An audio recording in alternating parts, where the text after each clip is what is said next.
if I told you that you were recreating pain and shame because that's what you know best. That's what you're comfortable with. That's how you function. You don't know another way.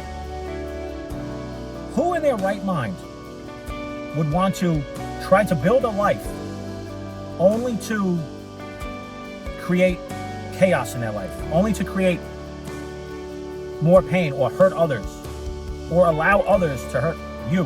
Having two parents who are present in the home is not the same thing as having parents who are emotionally present in the home.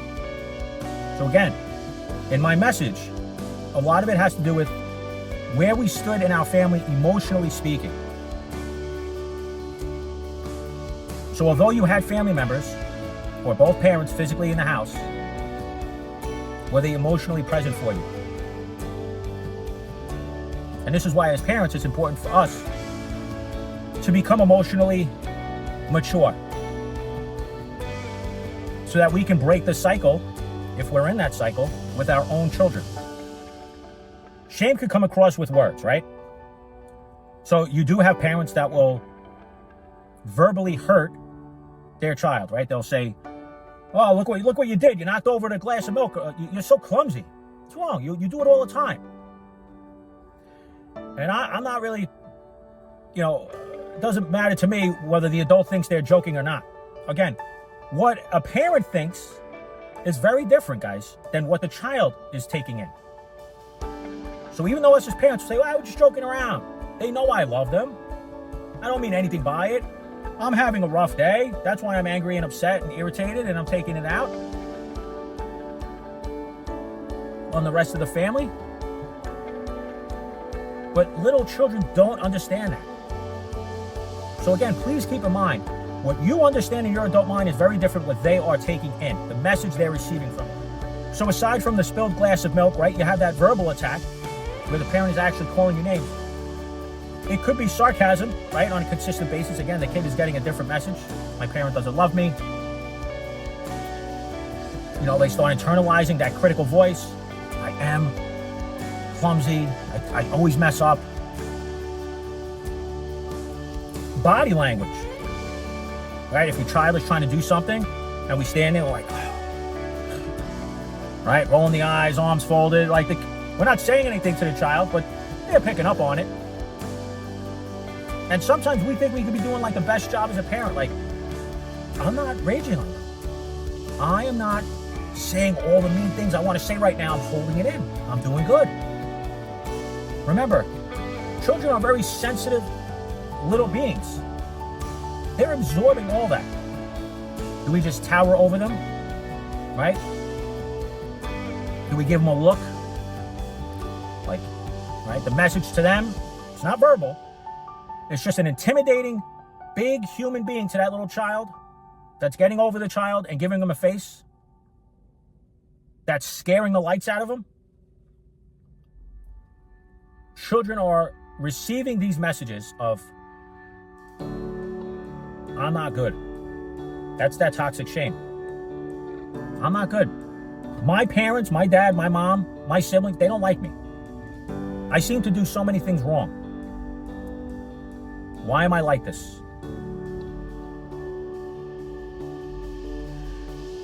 Those messages never go away. That child, 4, 6, 8, 10 years old, eventually grows up and they have that same process going on within them. And it's very foreign, this language I'm talking about. It's like, how could I be a 30, 40, 50-year-old and I want to recreate that shame, right? Isn't that bad? Isn't that what I don't want to experience again? And it's true. But without help, you are reliving it. You are going to recreate it in your own life. You will pass that off to your children unless you actually get involved with somebody who can help you on this journey. Toxic shame leads to always looking outside of ourselves. Who can fix me? Who can I fix? Right? We're looking at relationships, that's going to do it. And then we say, "Oh, this person's not for me." or we, with our recreation of that toxic shame, push people away.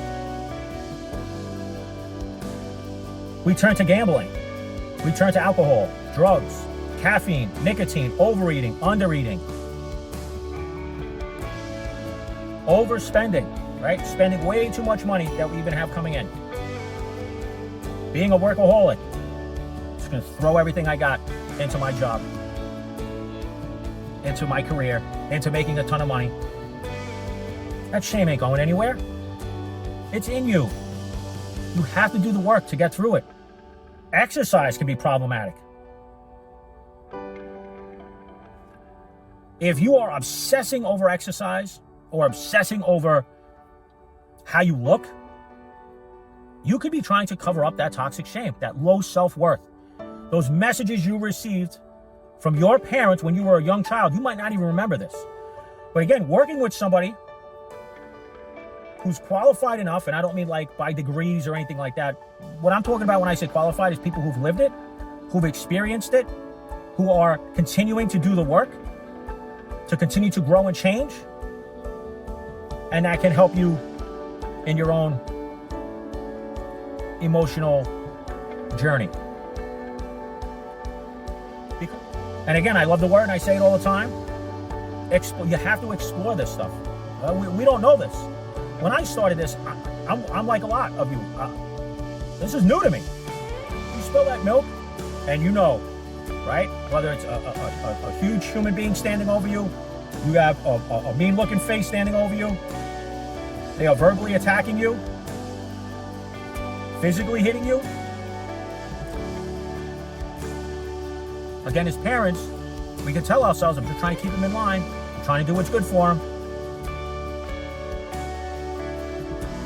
But what's the message the kid is receiving? So you know when you spill that milk, that survival mode kicks in. You go into freeze mode where you just sit. You don't even want to make eye contact. You're petrified. You haven't even done anything with those feelings. Those feelings are frozen in you for decades. If you know, is those moments is the healing. That's where it is. As adults, we think it's in the here and now. We think it's, no, my partner, it's my child. Maybe we blame ourselves. But the truth is, it's in those moments, in those developmental stages, that our needs weren't met, that we were criticized, that we were put down. So even in that spilled glass of milk, in that moment, we create these protective parts that come within, inside of us. Those are the parts that's helping us cope with that toxic shame, with that fear, with that feeling of terror. And as we get older, those protective parts are still within us. And those protective parts look many different ways in the different people. Again, you have to explore this. But the role of the protective parts is to not re-feel the moment of the spilled milk in that scene, in that situation. We don't ever want to go back to that feeling, that toxic shame. And so we'll create all types of other issues in our life that are problematic for ourselves and many others, just to not have to re-experience or relive that childhood moment. In internal family systems therapy, they call that the exile.